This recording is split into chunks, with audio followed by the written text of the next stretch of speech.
This is how to set up a Yealink intercom. The written instructions are also on my GitHub, link in the description.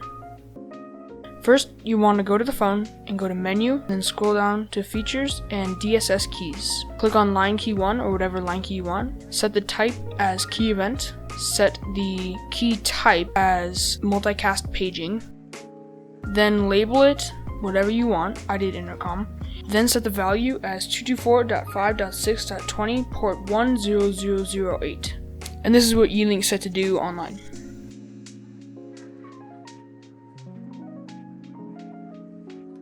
Keep the channel as 0, then press save and you can go back home. On the web interface, go to Directory, Multicast IP, then set the IP address as the same IP address before, 224.5.6.20 port 1008. Set the label as whatever you want. Leave the channel the same. Copy and paste that down below. Leave the channel the same as 0.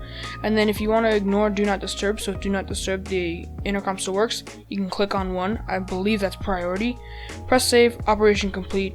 Then when you go on intercom, you can talk. This is what it looks like when you're actually using the intercom. Hello. Thanks for watching, and check out the link in the description below for my GitHub with written instructions.